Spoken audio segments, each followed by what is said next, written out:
As the final buzzer sounded on the Pistons' 2023 season, two die-hard fans, Mickey and Harry, each passed out and witnessed a vision. They were visited by Detroit's very own mascot, Hooper, the stallion ablaze, who told them the only way the Pistons would ever win a championship again was if these two men started a podcast. To be clear, they said, do we really have to do this? I mean, aren't there enough Pistons podcasts already? It seems like this might be overkill. But Hooper dunked on them, right in their face, and said, your team needs you. He presented them with a prophecy. Now it is their duty to help Detroit rise again and become champions. The Order of the Blazing Horse.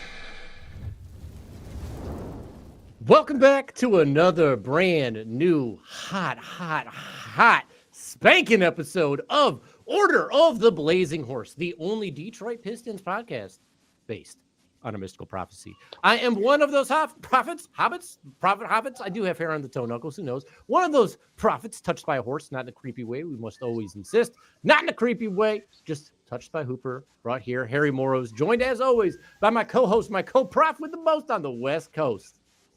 Headband Mickey. Woo. Juiced out right now. How you doing, Harry? Ooh, bro, I am mad juiced. All the Pope. Tobias Harris level juice right now with the win. Extra juiced because we are here with a very good friend of mine, a very special guest, awesome comedian. He is recording his first ever, his debut stand-up comedy special at the Ann Arbor Comedy Showcase this Friday and Saturday, April 2nd and 3rd. Is that right? May 2nd and 3rd. Yes. May 2nd and 3rd. How dare I? May 2nd and 3rd. If you haven't seen him do stand-up, you have to go. It is an awesome fucking experience. I love this guy. Give it up and welcome to the show, Zach Martina. Thank you. That was a very nice thing that you said, Harry, and I am going to take the contrast down on my screen so you can't see me blushing. That See them rosy cheeks. My God. It looks like not high blood pressure. I'll tell you that. That is just what could be causing that, man? The high blood pressure. My gosh. My Fitbit has been all over the place watching these games. And I've been getting texts from everybody. I'm like everybody in my circle, family and friends, like Pistons guy. So like during the game, everyone's texting me nonstop, the same stuff over and over and over again. And like, I can't respond and my phone's just going off. My Fitbit's going off. Zach, how has this series been for you so far, man? You know what? I will say just off the top, I got to watch 2 games while I was on the road, and I don't know why I love watching Detroit sports in a green room more than anything. I don't know. It makes it so much easier to wait to go up. The series has been, I think as it has been for most. Why aren't they called Motorheads? I don't know why that's not it, but why aren't I think it's the way I felt for me about it. We have the deuce of spades, I guess, instead of the ace of spades. Yeah. It's been frustrating. I think we have shown that we are a better team overall. I don't think that we've all gelled. If our team gelled as well as the gel on Tom Thibodeau's head, we would Is that what that is? I don't know. Well, it could be flop sweat if you look at him. I don't know. But for the sake of the pun, I'm going gel. Every time they cut to him with his mouth open, all I can think of is Adam Sandler going, it's just right. He's just so ripe for jokes. And I'm sure Knicks fans are quick to jump on those as well. But please proceed. Because he's been just perennial letdown for them, right? Mm-hmm. I think so. Like the viewpoint is they performed great. They built this team around him, hard-nosed, gritty. A lot of guys that can play a ton of minutes, going to work real hard. And you have Jalen Brunson kind of doing like these ISO sets, sick stuff. Now they got this new talent with Cat and with Bridges, and like they have the star-studded lineup, and he hasn't changed the way that he's played. And I think that stubbornness is what is getting people frustrated because, after game 2, when Cat didn't score in the second half, people were losing their friggin' minds. And I think that's the case that most people are making as far as the series goes, is that New York is the more talented team. Everyone's saying that New York has players 2 through 6 as far as talent goes. And, maybe on paper that's true, but like you said it, Zach, Detroit for the majority of this series, without Isaiah Stewart, without Jaden Ivey, has looked like the better team. Mm-hmm. You can definitely see that it seems like they want it more. They have outperformed any expectation that they've had. Honestly, New York I do not think that it's going to happen, but they could not have asked for a better draw if they are going to advance, because playing Detroit and then having to go on to another series, no one is going to play them as physical as, like, this is the best kind of preseason game you could have.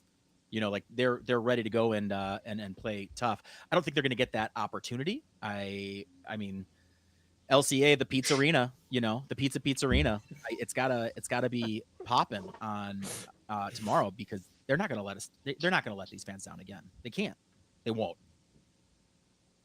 I agree. They know they dropped 2 at the crib, and I think they're really ready to bring home a dub for the first time since 2008. A home playoff win. Mm-hmm. No, I totally agree with you, Zach. And I think like one of the things that sticks out to me is like, I don't think the Pistons have played that great this series. Like I ran some numbers. What do you guys think they're shooting from 3 over these past 5 games? 28% is my guess. I would say high 20s. It's not that bad. It's like 30. It's less than 33. But if they could just shoot league average, it's not that bad, and it's less than 33. Well, it's not high 20s. That's all I meant. But no, it's bad. It's bad. I feel like, but man, if they can just get that up to league average and keep these turnovers contained, which slightly better last night, but man, like it's really impressive what they're doing. And the Knicks are like a really strong offensive team, but the Pistons D has just been smothering. Mm-hmm. The defense in the series in general has been out fucking standing. But Zach, what do you want to say about the Pistons defense? That it reminds me, it's a defense that you don't see in the league. Nobody plays like this. This is the reason that everybody says they hate the NBA, is because there's no defense. And now everybody's all aghast that the Pistons are getting away playing like they are. It's like, this is what you've been asking for. It's the type of defense that I love seeing, and it's the type of basketball that I love seeing in general. I saw Keith Smith, who's a great salary cap NBA analyst on Blue Sky. He's a big Boston Celtics fan. He was talking about the Boston Magic series, and he's like, man, the Boston Celtics are never going to face a defense like this again in this playoffs, and that's good for them. And I was like, if Detroit pulls through, Boston is in for a rude awakening, because this Detroit defense is playing at a level superior to what it was during the regular season. Beasley's up on it. Schroeder's up on it. THJ's up on it. And Asar has been lights out in that world. Cade Cunningham has been sensational on the defensive end. Tobias Harris against Cat has been mad body. The amount of emotion in Tobias in this series, I've never seen. It's why it seems like he took every last comment, every piece of criticism that every Philadelphia resident had said about him in the last playoffs, bottled it up, shook it up like a protein shake, guzzled it, and he is bursting out from his neck. Like, every image of Tobias Harris is scary. You could not show them to children for fear of nightmares, man. It's been awesome. And watching him and Cat go at it, and Cat is so much bigger, and Tobias is kind of winning this battle. Well, Cat's soft. Cat is just soft. I just got back from Minneapolis, and all of them still hate Cat because he is in fact soft, masquerading around as this tough guy. He can play offense great, but he can't handle defense on the regular. He gets handsy rather than tough, I guess. His hands were cut down on that dish from Cade to Asar Thompson for the reverse layup that put him up by 6 with 30 seconds to go in that game. He's just not playing at that level. And it's there's one funny story that I heard. I can't confirm that this is true, but this made me love. This is my first intro to Jimmy Butler that made him one of my favorite players in the NBA, is when he was on Minnesota with Cat. The thing he told him was, I've never met a 7-foot bitch in my life. Such a fucking funny thing to say to anybody, your teammate especially. But that's carried with me for it. And like Cat, he is special. The shots that he's hit this whole series, I mean, the deep three that he got last night, the fadeaway behind the backboard, and the other deep three 2 games ago, that gave him the lead. Like those hurt. Like me, those hurt me physically. Yeah. I felt those. Daggers. I just don't know how many.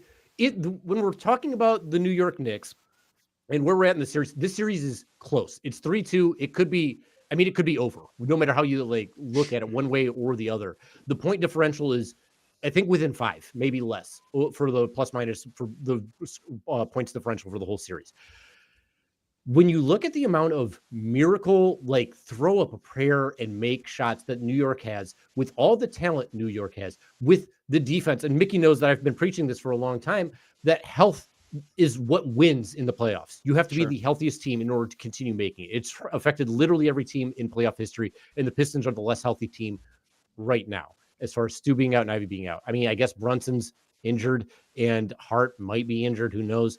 But for the most part, they're a healthy team. They've got their whole squad out there. So they're winning they have the health advantage. They have the miracle shot advantage. They have the pure talent advantage.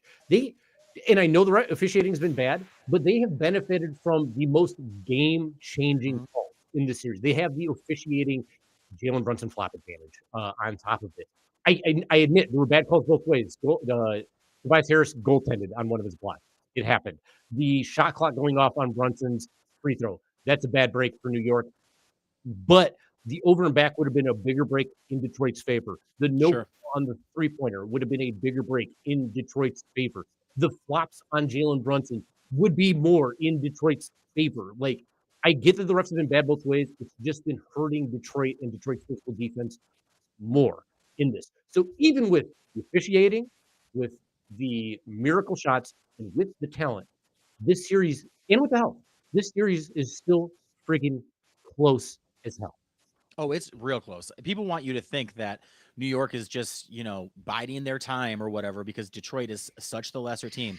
They are, they have been beaten and bloodied. They are tired. They're not used to playing this kind of basketball over the course of, a series. Obviously, it's the first series, but I will say on the miracle shot standpoint, it's crazy that New York is making all of these prayers when it is such a godless town.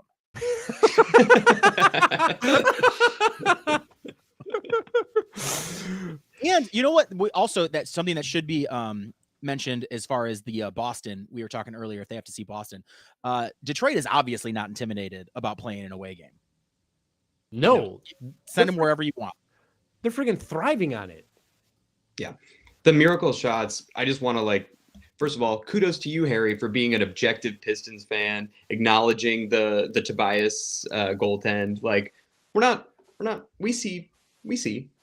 But that's one thing I want to say real quick. Just want to interject. I could swallow the Brunson stuff a little bit better if fans weren't defending him so full-heartedly. Just admit when stuff is fucked up, because that's the case. Stuff is fucked up sometimes. Some of them do. Sure. Some of them. And the internet is it's a very vast wasteland, divided place. But I just want to touch on some of those miracle shots because, obviously the last game they were crazy, but the Brunson desperation heave at the end of the shot clock, ridiculous. Oh my God. Cat had another bomb.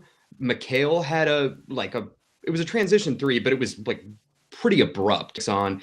And then I think the craziest one, maybe the step back from Cat from the last game was crazier, but the OG with Cade all the fuck over him, it was just they're heartbreaking, and you got that's just fucking impressive. There's just nothing else to say.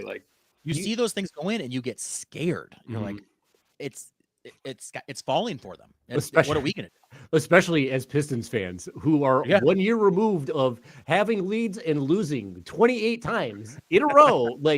The amount, Mickey and I, we text all the time during the games, and the amount of times I got these messages saying, "I'm scared, I'm losing it." Started throwing you under the bus here, Mickey, but it's happened a couple times. Leak the text. I got receipts. I've tried so hard to get into this mindset of this isn't how the game is going to finish. This isn't going to end us. This little change, this run is not going to kill us. Because the other thing is, yes, there are these runs and people are like, oh, the Pistons blew a 10-point lead here. The Pistons blew a 10-point lead here. The Knicks have blown a 10-point lead every game too. That's how basketball works. It's a game of runs. It's very rarely, unless it's the Cavs finishing off the Miami Heat by 50-5, is it just straight domination the whole way through. When you have two good teams competing like this, it's going to go up and down. And I want to give props to OG because OG has been money. He's been so impressive, both offense and defensively. Like under the radar impressive. Oh, yeah. You know, no one, it's so easy to overlook him. Yeah. If OG isn't as good on D as he's been, if he's not making the buckets like he's been, the series is over. And, you know, I don't think Cade's been playing amazing, but he hasn't been scoring very efficiently. And I think a lot of that is OG. Mm-hmm. It is very funny that we talk about Cade not playing all efficiently and not doing all that great. 25, 8, and 8 with 2 steals and a block yesterday. Shit game. His average drop the ball.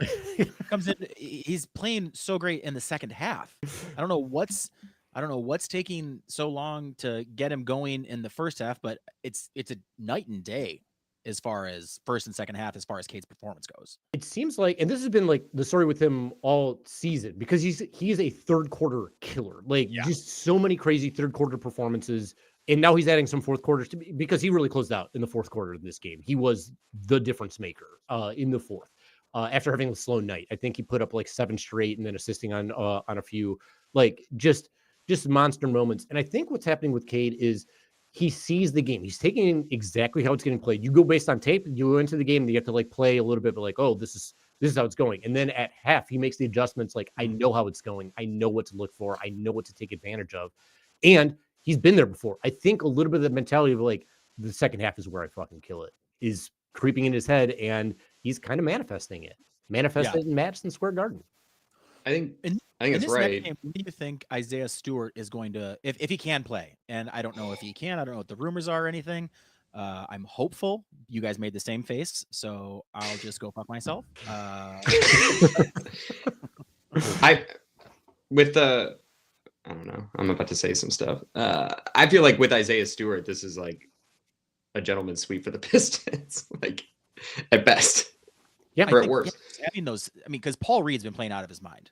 Oh yeah, he's not getting enough credit for how well he's been playing, given the expectations on him. But if you throw Isaiah Stewart in there and you've got another 6 fouls to play with between Jalen Duren, because Paul Reed's earned his time, and then Isaiah Stewart, stop it. You're playing bully ball all of a sudden.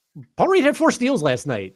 He's got great hands. When Paul Reed comes in, it's like dropping in the cartoon animation of when there's a scuffle and there's like a tornado and you just see like fists and arms flying out all over the place. That's him on defense. That's him going for rebounds. He is getting dominated by Mitchell Robinson as far as offensive rebounds and stuff goes, but he's giving up a ton of size, like a ton of height, ton of weight. Mitchell Robinson's a monster. He's a monster. He's a stud. It's very fun though seeing the Pistons do these things to get forward. So let's move into a segment where we give some flowers to players in this. Zach, I want to start with you. On the whole Pistons front, who is a player you specifically want to give flowers to? I mean, Schroeder. I remember watching him when he played for the Lakers, and he passed up on all that money, and then he kind of went into this Siberia where he's just getting moved around all of a sudden. But this is the closest, if not, it's the closest I've ever seen him play to when he was playing that lights out. I mean, he's, we're talking about these miracle shots, and they're not necessarily miracles for Schroeder, but he is popping some difficult shots and not even hesitating, just raining down the confidence that guy has. Plus, he's a menace. Dennis the Menace on defense, right? Give him a slingshot. Little cowlick in the back. Schroeder for sure for me. I wonder if that's ever been pitched to him as far as like a photo shoot opportunity goes, but like being in the Dennis the Menace clothing with a little slingshot in there. If not, someone's dropping the ball unless he doesn't like it, but whatever. Sorry to cut you off. Knuckles works for Gibbs and Montgomery. Let's throw a little Dennis the Menace on Schroeder. It's gonna make dividends. One of the things I've loved about Dennis, like you said, the shots, the big time shots, that he's making, they're coming at such huge moments. One thing about veteran leadership in general, like Tobias has been big in big moments. TJ has some big moments. I mean, like not everything's dropping for him. Not everything's dropping for Beasley either. But Schroeder, who's had a rough shooting stint with the Pistons leading up to the playoffs, now he's the guy who's hitting those statement threes, those statement drives. It's just been so phenomenal for us. Well, and he's been embracing the leadership role too. Oh, sure. You know, and I think that has done something for his nerves or his ability to execute. Knowing that we have such a young team, you hear all of his interviews, like, we just got to slow down. It's just one game at a time. He's saying all the right things. He's doing all of the right things. But I think knowing that he's got the attention of the youth on the team has kind of made him settle in to the saddle of the Blazing Horse. He gets it. Praise horse, always. Mickey, how about you? How do you feel about Dennis Schroeder? And then we'll go into your flower player. Beyond impressed. Just like his ability to go get a bucket. And I actually think he's been doing a pretty good job on Brunson, which I was nervous about. And to your point, Zach, like I forget what game it was. I can't even remember if it was the postseason or not, where he's like yelling at Paul Reed after a miscommunication. And it's not like berating him, but it's just like, he's the guy that, like, we need communicators. Like, I think during the season when our defense was bad or we had lapses, it's because of lack of communication. And he's a talker out there. He's a table setter. He blew my mind for the Lakers when he was on Steph. And yeah, like I forget who we were talking to, Harry, one of our guests, about how the Pistons are kind of like the island of misfit toys. Oh, yeah. And he's so that, and like the fact that he's like found a role and a home here. I was just looking on Reddit, like some people want him to start next game just because he's been like a little better than THJ. And like, I'm not saying I think he should start, but I get the thought. I get to. Oh, that was Jamel Johnson, for what it's worth, of memes and nightmares. Oh yeah. Give Jamel a follow. Go watch him. He's so fucking funny. Incredible guy.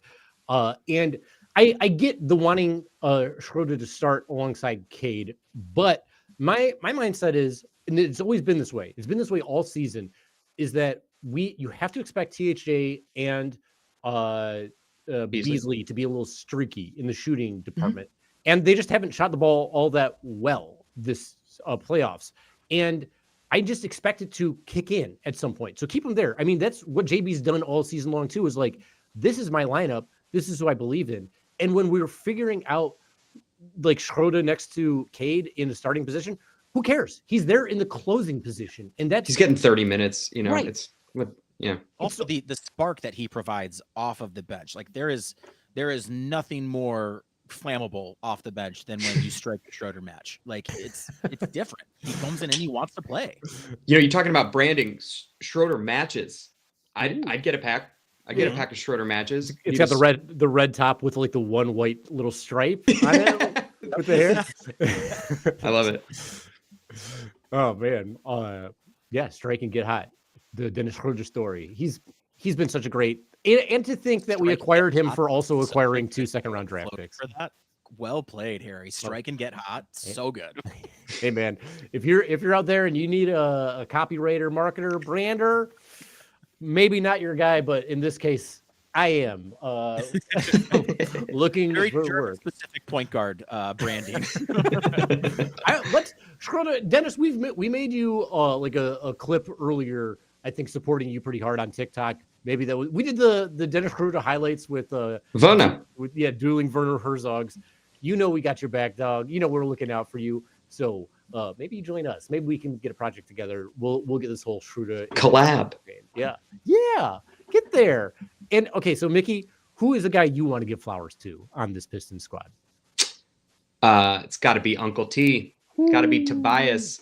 I think he's had one dud this playoff series, and other than that, he has been so solid. He also has a crazy defensive assignment without Isaiah Stewart.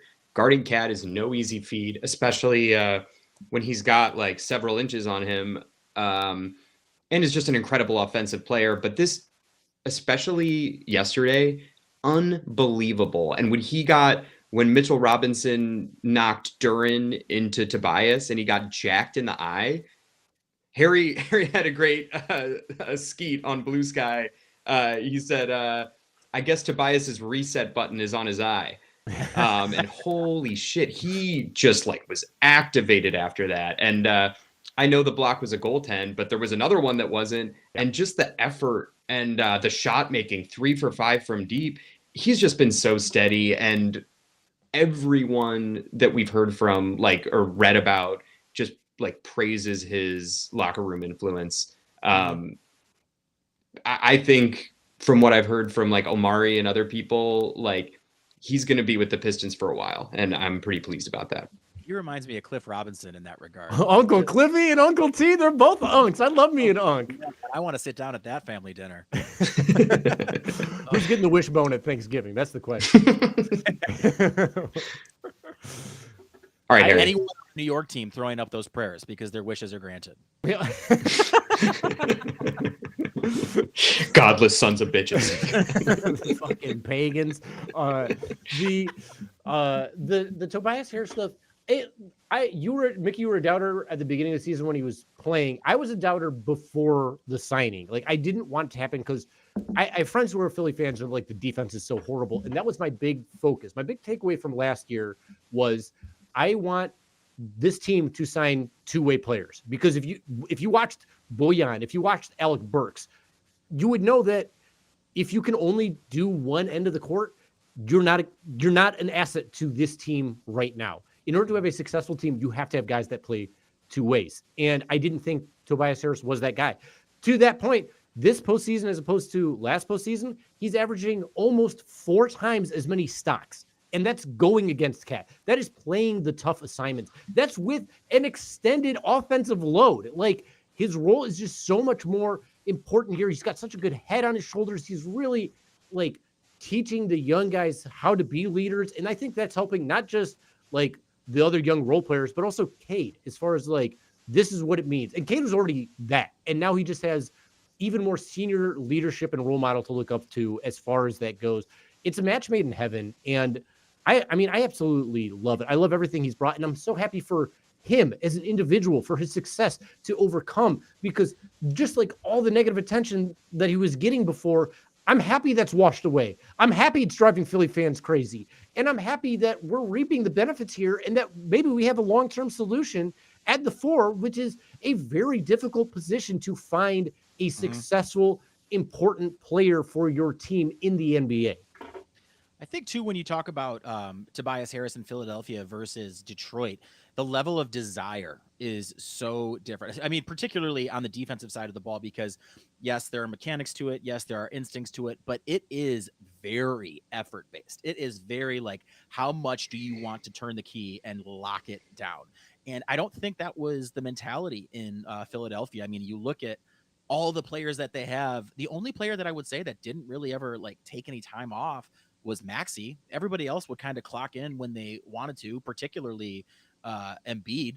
And I think when coming over here, I think you got guys like Ivy, you got guys like Oscar Thompson, Ron Holland, these guys that are just like, let's start the motor and we're just going to run until we don't have any more gas. I mean, that's contagious. Oh yeah.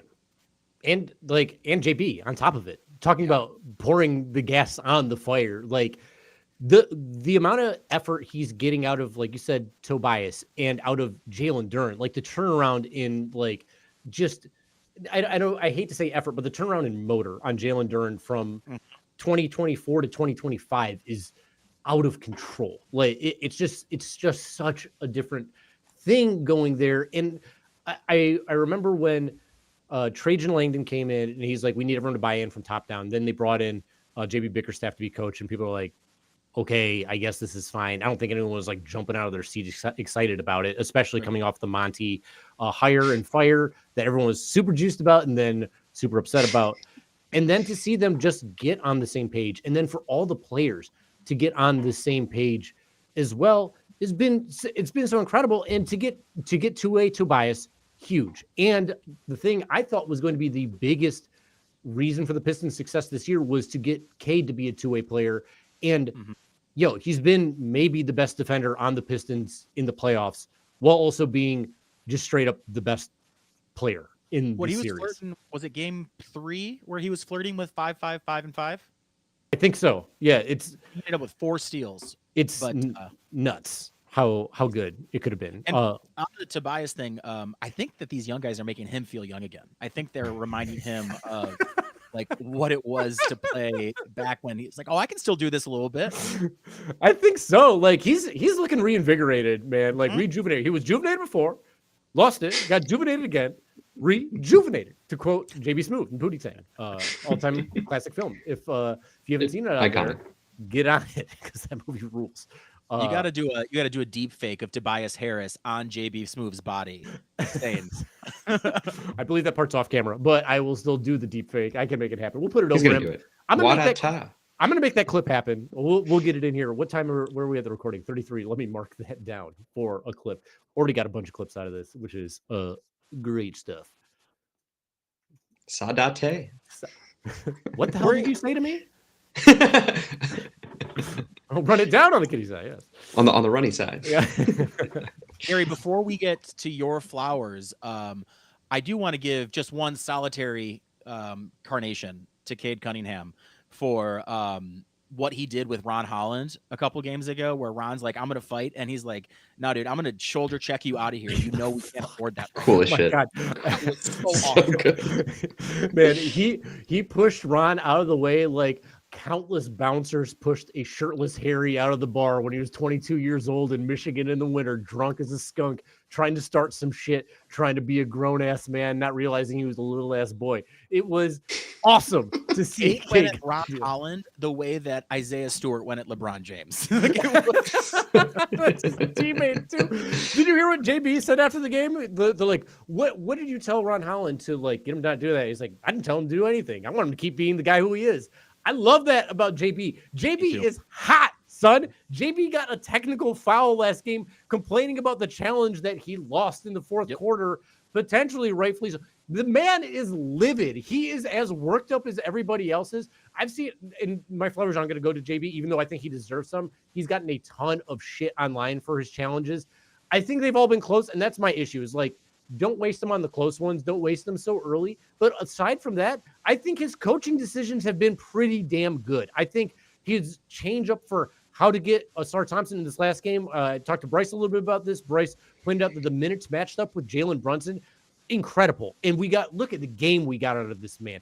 I think the adjustment to figure out how to get like the short rolls in. I think to get like the short lineup out there, here and there, when to bring in Ron, how to bench Simone Fontecchio. Sorry, Italy. It just wasn't happening. But like all the decisions for JB, except for these challenges, have been great. And the challenges aren't even all that bad. I might have challenged that one in the fourth quarter. To be quite honest, I wish he hadn't, just because the foul that you brought up on Asar Thompson on that jump shot where he was not even in range to touch this man was out of fucking control. But like all that aside, I love JB. I love the energy he's brought. And to say that those challenges are costing the series is absolutely fucking asinine when the energy he has caught and instilled into his players has been what has made Detroit the better team in this series, regardless of the record. Well, those challenges, too, I think offer on a positive spin.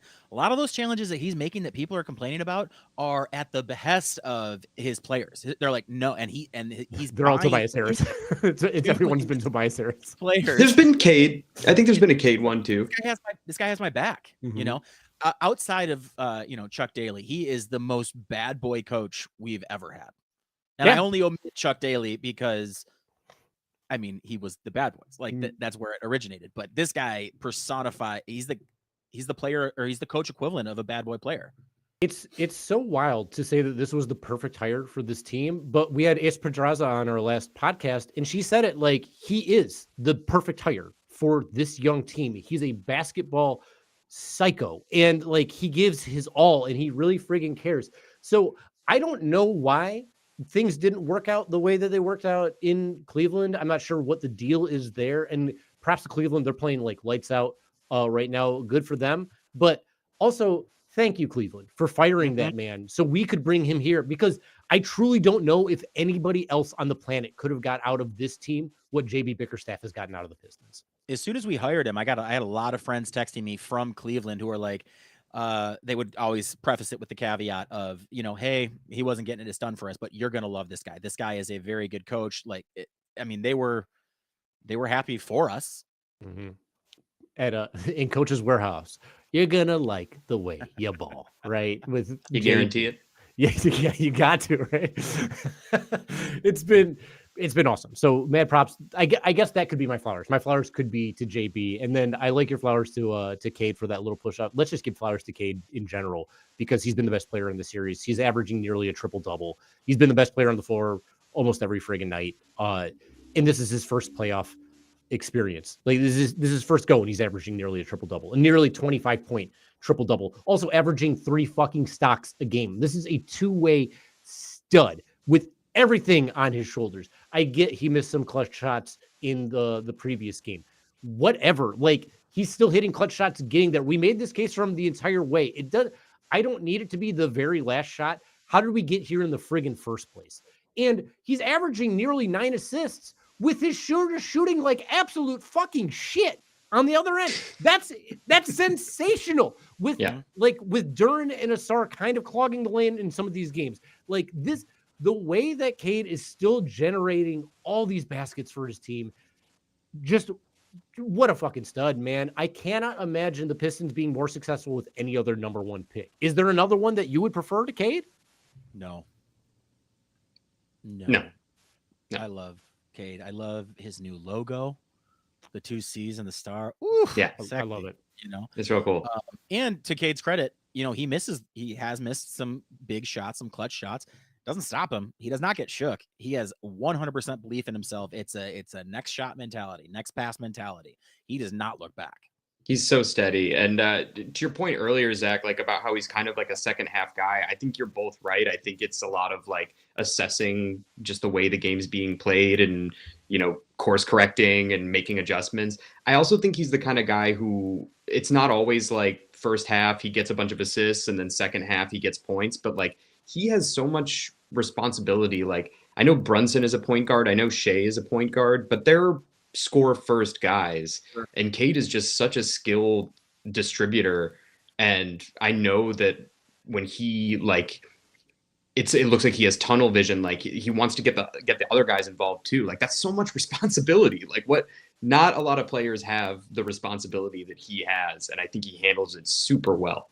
Yeah. Cade reminds me of Tim Duncan in his poise and the way he plays the game. It's not like flashy, not sexy. And who he reminds me of? He reminds me of Calvin Johnson and Barry Sanders. He's a very Detroit player. And it's like, I'm going to do things that blow your mind. And then I'm just going to get back and do it again. He is not your prototypical NBA player. Like I'm going to be all flash it up. I mean, the man's drip is great. The guy knows how to, no question about that. But he's not talking about it. He's not Westbrooking it. That's a Tim Hardaway influence, I think. Tim Hardaway has mad drip. And I think everyone stepped up their shit a little bit. Like, I usually don't care about fashion, but I've been following them, and I'm like, man, I'm out here in sweats all day. I feel like I'm fucking scrub. Do you see Cade in the Nike sweatshirt and then Caleb Williams wearing it the next day? It's like, dude, you look like a slob. Cade made this look good. The knitted one? Yeah. Yeah, that's pretty sick. Trend setter. I love that comparison, and I can't believe I've never heard it before compared to Tim Duncan, because you're absolutely right. It's like just smooth, professional, mature beyond your years, taking care of business.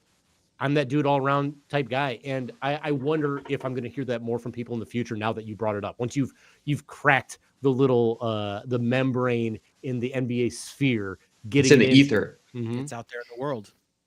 What do you guys think of this back to work moniker? No one wants to go back to work anymore. I loved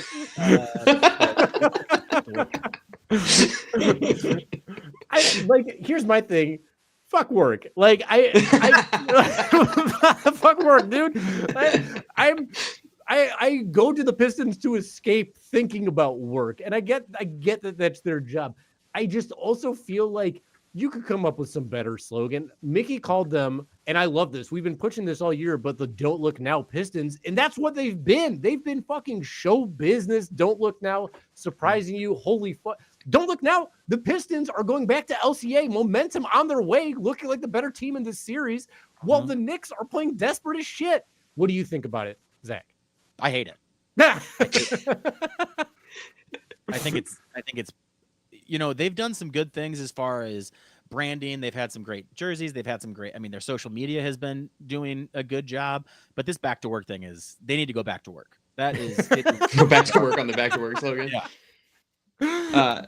Yeah, well, it's interesting too, because I feel like some of the people I've heard from, like, we grew up with the going to work Pistons, and like that was our like model for what the Pistons are. But from was it Sean from Pistons Pulse, Harry, who was saying they remind him more of the bad boys than the going to work Pistons in terms of like their ethic and construction. So it's kind of weird to riff on that. And just to criticize my own copy a little bit, I think the problem with the Don't Look Now Pistons is they're not going to be the Don't Look Now Pistons next year. No. Like this is, and it's also kind of like, it's got like a little bit of a negative connotation in that like nobody expected it and nobody did. Like when you win 14 games the previous year, like we were talking earlier, is that like, this is house money. This is just house money shit. Like we're just like, we've already won, but it's going to be something different next year. Do you have suggested names? Let's do some. We're all creative. Let's pitch some names in here right now. Okay. Let me start with one. I got one. I was thinking about this while we were talking about.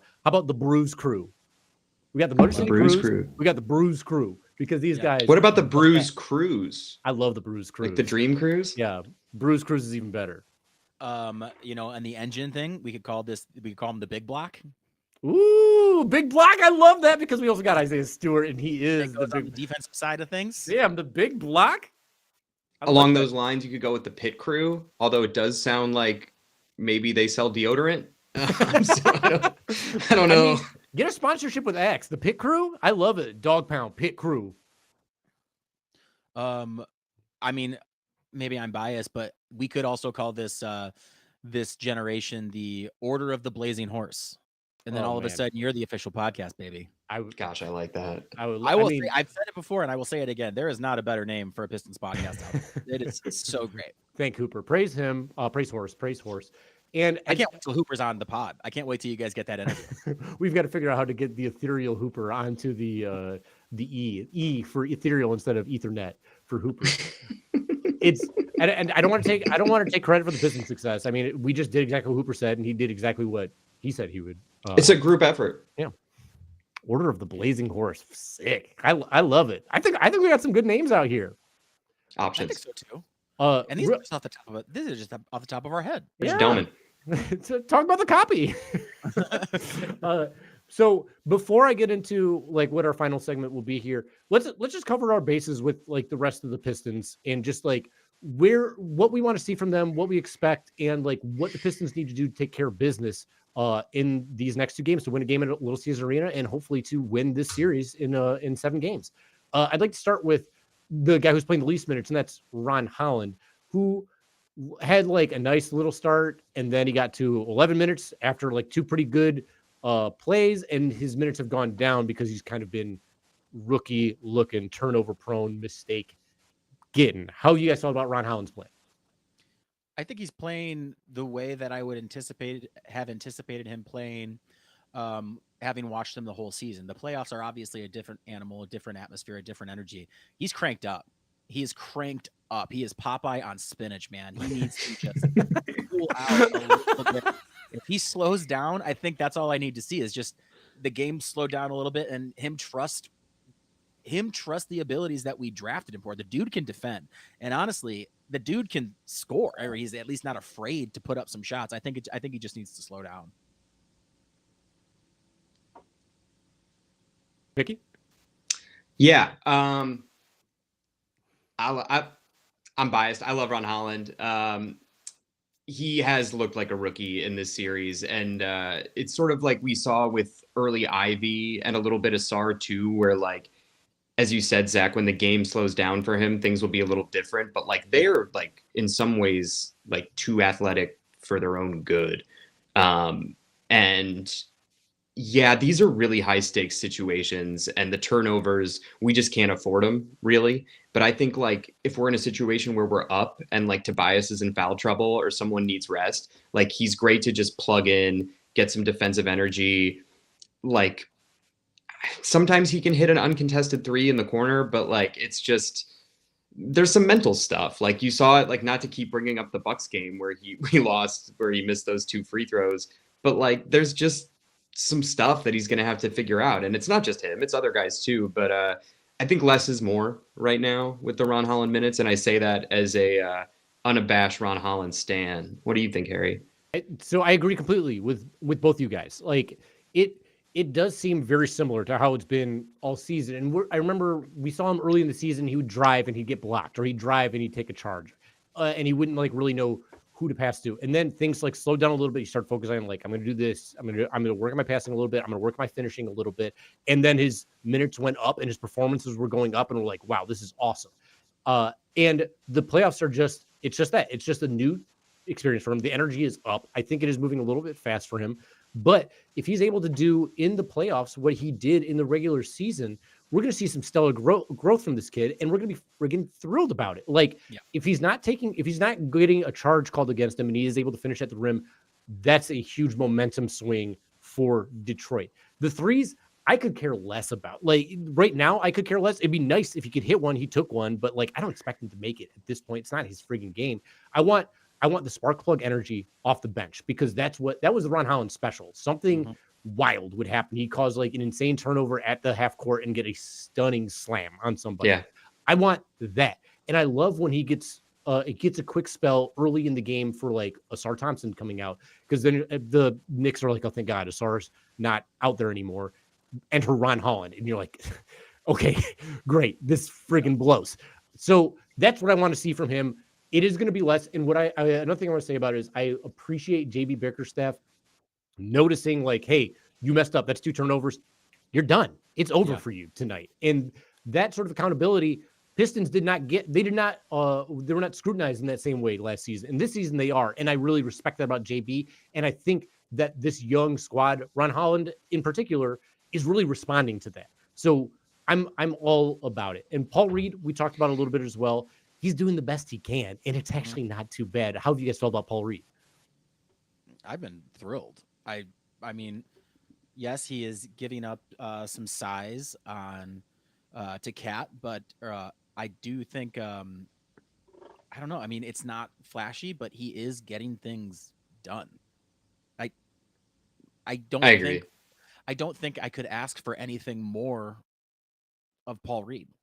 Just such a solid third big. And I think like it's important to remember too, he backed up Joel Embiid for a long time, and Joel Embiid misses a lot of time. So he's been there. He's also been there with Tobias Harris. And I'm really impressed with his hands. We talked during the season that like just like his per 36 numbers on stocks is just like by far the best on the team, which is obviously like kind of a skewed stat. But I think for his role, and I don't want to like hijack this whole conversation, but I think like a cool thing about the Pistons is that they know their role. And I think one of the problems with the Knicks right now is that there is some role confusion in terms of like what OG is supposed to be doing, what Mikhail is supposed to be doing, a little bit what Cat is, but everyone knows what Brunson's supposed to be doing. And I think that's like that tunnel vision, myopic, like just give him the ball and let him cook. Like, honestly, it works a lot, but it just seems like a poor utilization of all those tools. And I'm like glad to see the Pistons, you know, in true Detroit fashion, like functioning like a well-oiled machine that just needs to that next year model, that 0.0, like get some of these bugs out, drop the turnovers. I think it's going to be night and day. Whereas like, I don't know what the Knicks are going to do to figure out how to like make that puzzle fit together a little better. I mean, outside of some trades, they're pretty much stuck with what they've got. And back to your point about the role playing that the Pistons have kind of just settled into. The reason that the going to work Pistons had any success is because they all accepted their roles. Anytime a Detroit team and a Pistons team has had great success is because they've been playing team basketball. I love it. I love watching it. It makes me hopeful for society as a whole when I see teamwork in this dark timeline that we currently occupy in what we consider reality. You know, if you want to think about it like that. All right. So on to other players. We already covered like the shooting woes, Malik Beasley and THJ. I think for them, it's like pretty simple. It's like just make your shots.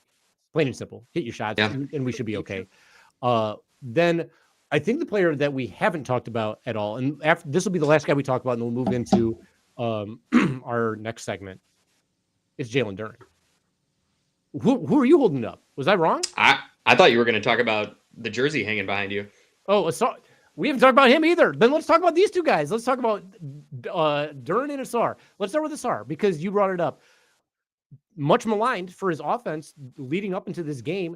And then what do we get? A 22.7 rebound, 2-block fucking explosion out of this kid.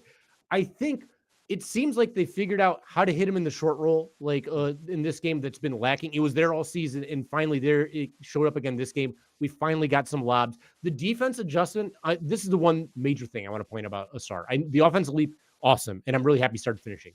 But the defensive adjustment he made to deny Brunson getting the ball when he didn't have it, and also not allowing Brunson to flop in a way that was going to cost him that it had it in the previous game, just like running out and like making sure like if you are going to flop, it's going to be fucking outrageous while it's going on here.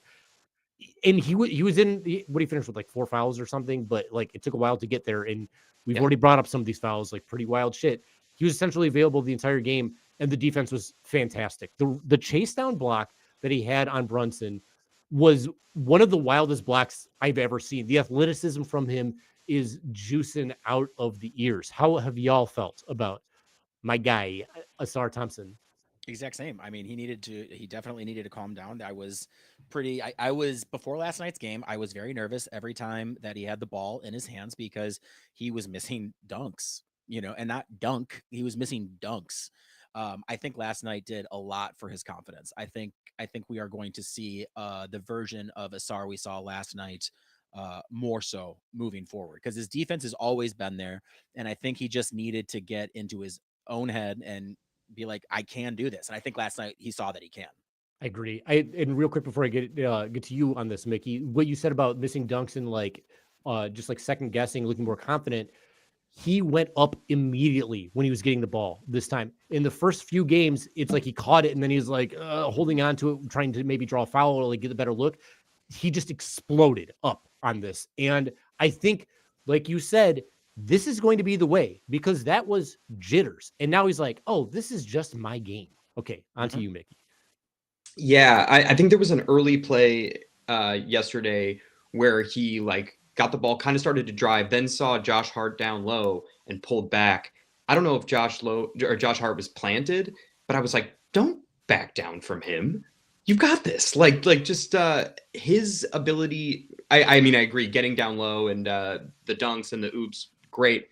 But him getting to the line changed shit. And even if he makes 50% of his free throws, it hurts, but it's still six points we didn't have before. And also it's getting them into foul trouble, not in a baity way, in a, you can't contain this guy way.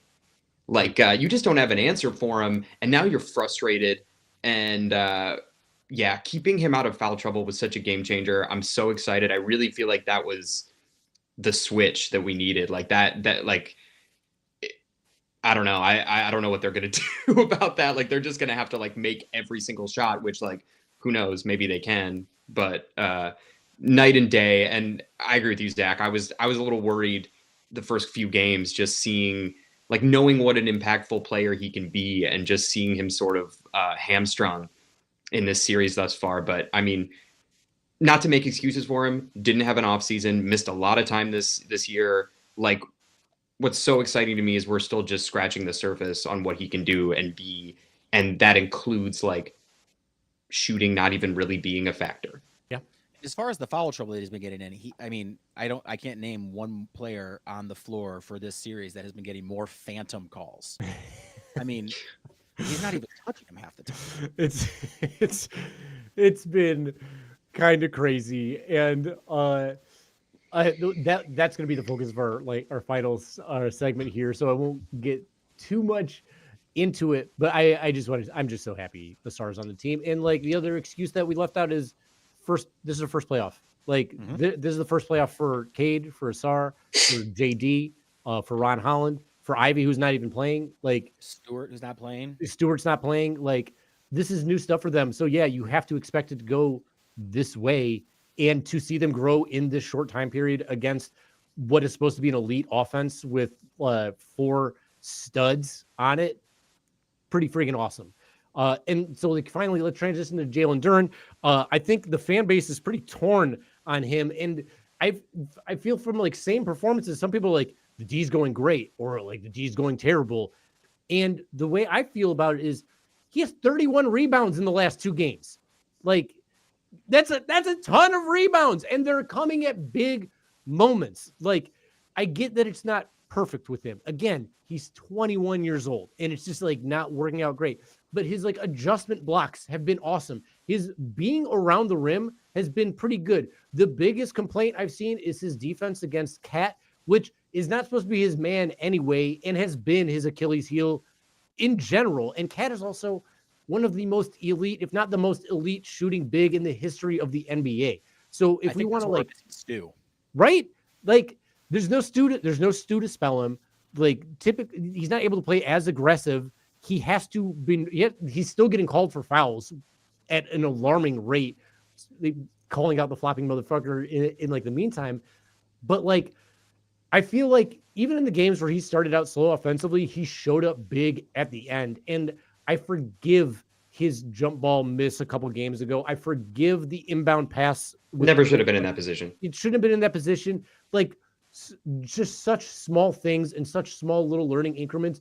I have been very impressed with him. I would not have expected this playoff performance at the beginning of the season. I don't think this would have been possible. And I'm just happy to see him get there. And I've enjoyed the Jalen Duren experience, even though the plus minus would tell you things are going pretty wrong. I think now that they figured out the spacing in the short roll between him and Asar and Cade, that we're going to be shocked in this next game how well it worked. And I think this game was a great display of what he can be for this team.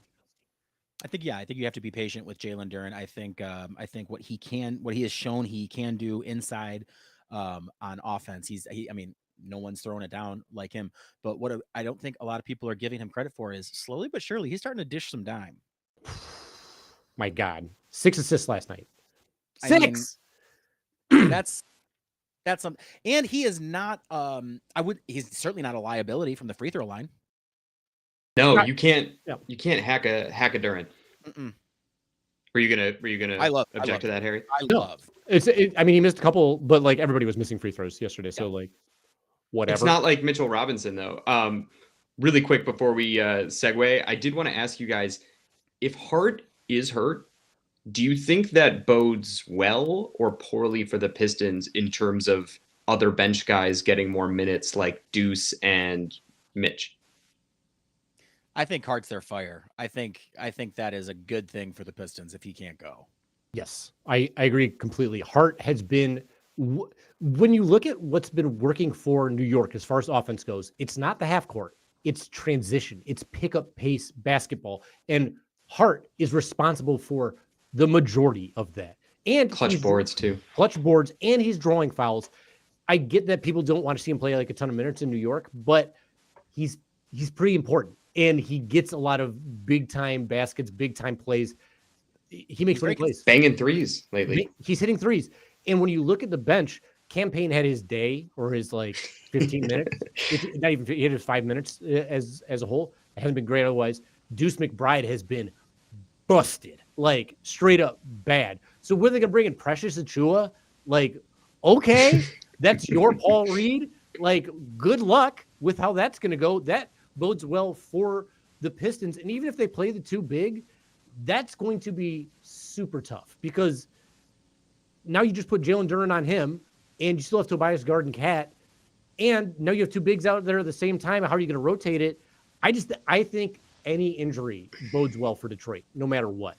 And I don't want him to be injured or anything like that because I'm loving the basketball, like just from a spectator standpoint.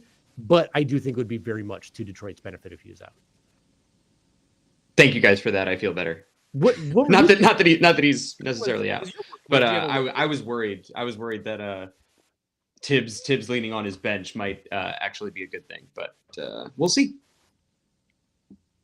Okay, so with all that, with leaning on the bench, and this was alluded to before, like the major, and I hate that this is the major conversation in this series, but sorry, it is. Like, the officiating has been abysmal, like straight up abysmal. It's such a shame that such an exciting, fun series has had so many ref effects in it, but it's not just the ref's fault. The big conversation, and we were praising this man all season. We're like, he's so good. He's so friggin' talented. It's awesome what Jalen Brunson has done for the New York Knicks and for the NBA in general. He's an incredible player.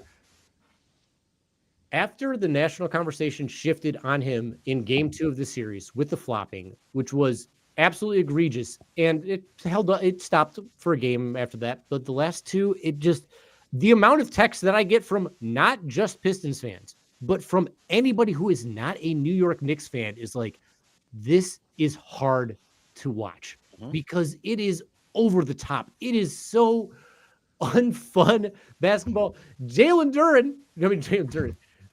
got it.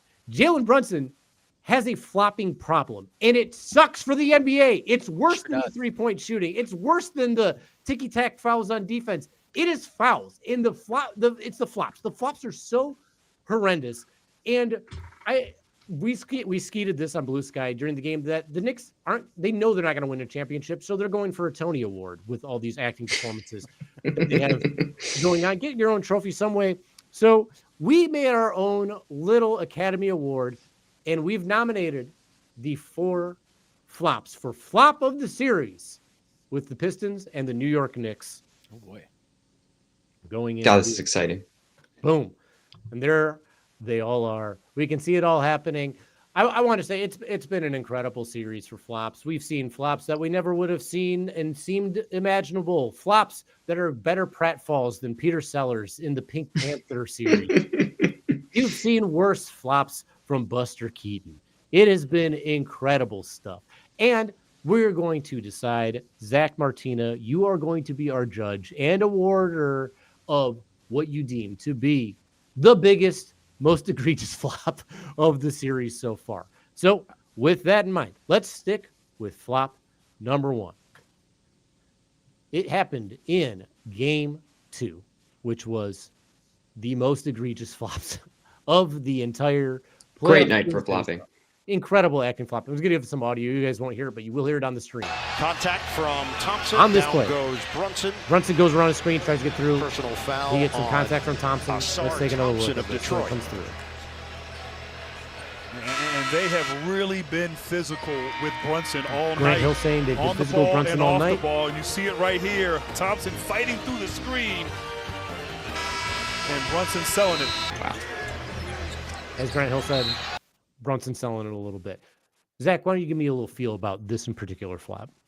I mean, I was, when you guys were talking about the award and everything, I was really like zeroing in. So I've already made my pick.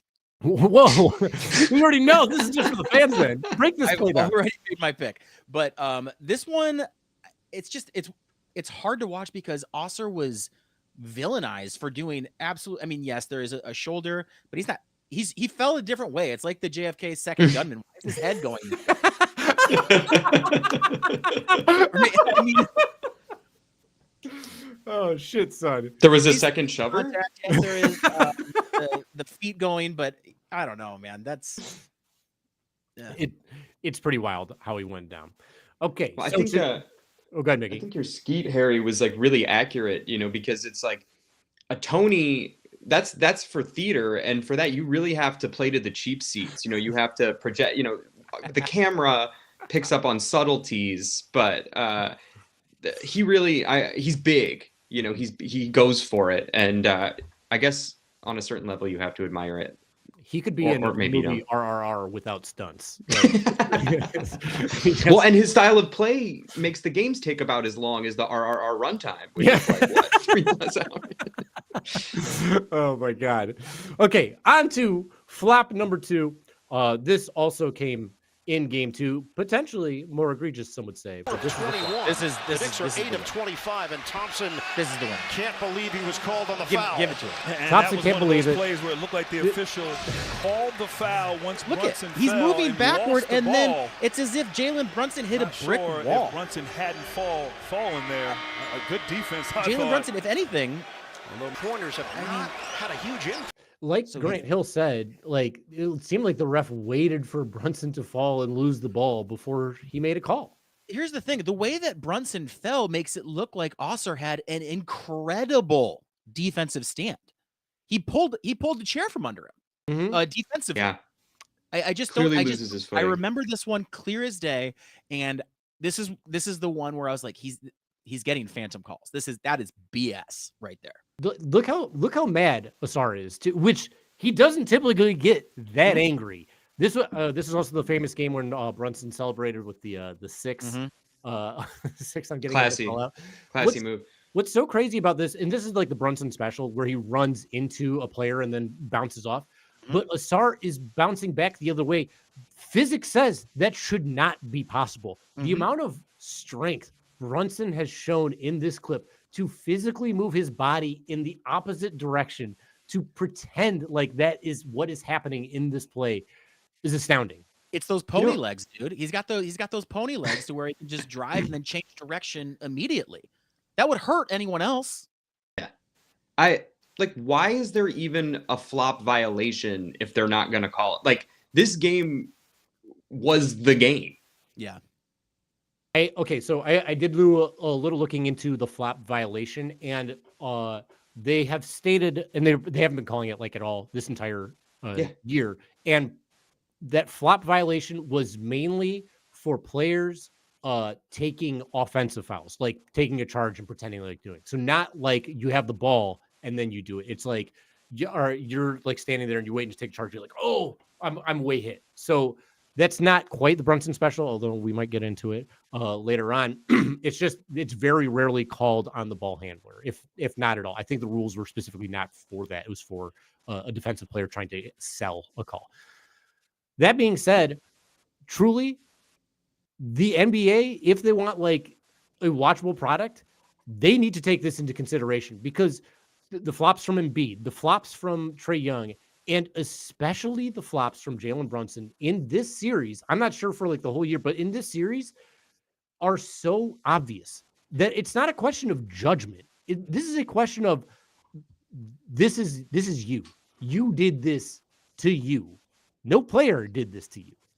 This is why it's not that JB shouldn't make a challenge if he like feels strongly about it, or even just to support a player, but like we need them for moments like this. Like there's gonna be bullshit. Like it's not. I'm not even saying the challenges were bad. I'm just saying like brace yourself, because like it's a long game and they're gonna keep pulling this shit. Right. It's coming. They're obvious calls. Safer for the obvious call. I think that's where a lot of the irritation with the challenges is coming. I don't think a normal series gets the irritation that JB is getting it. I agree. It's just a fascinating thing. So we know we've already, I guess, spoiled the winner. We cracked the envelope a little early.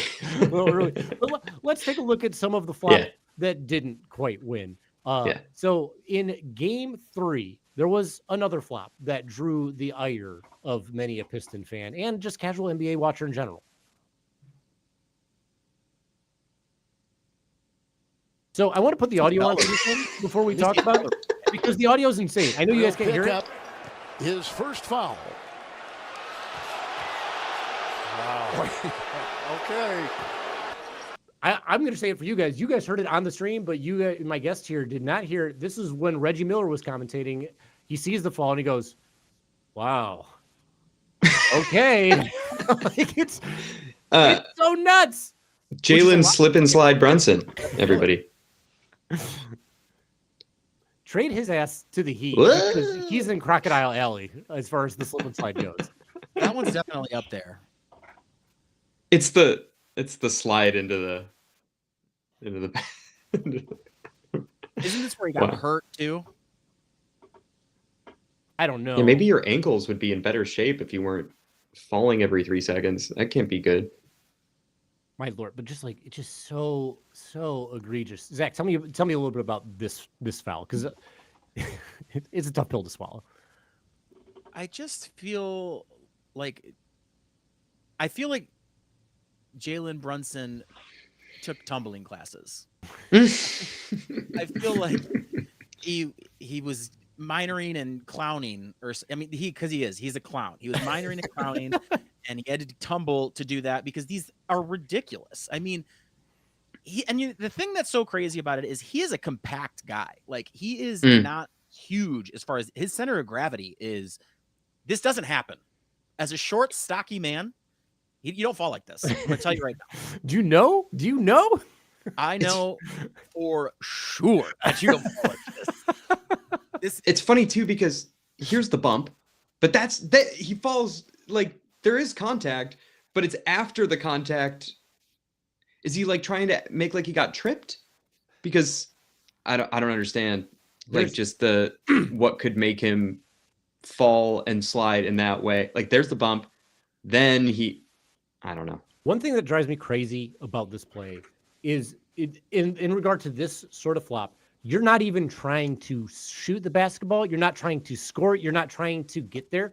When Cade takes contact, and here's one thing I want to complain about, like, as far as like the stuff between these two guys, Cade is essentially penalized for trying to continue to play basketball through contact and make a shot, whereas Jalen Brunson is rewarded for pretending the contact caused him to not be able to stand on his 2 feet anymore. That should be reversed as far as I'm concerned, but neither here nor there. So go ahead. Yeah. No, what were you gonna say? It's just so lame. Like, I just, if I was a Knicks fan, I would be, and by the way, some are, I think they're a quiet minority, but I think, like, this is, to your point, it's not basketball. Like, it's just, yeah. And to Zach's point, tumbling, just it's crazy. I've heard so many people say he's small and he's taking hits and he has to sell it. If you're strong, it shouldn't matter. Like, he's not small. He's a thick boy. He's a thick boy. Little beef boy. Mm-hmm. A lot of brawn. And, like, here's my other thing.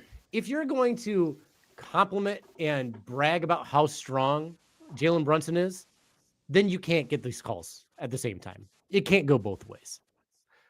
Okay. The momentum on the slide is just so funny for me. Like, this is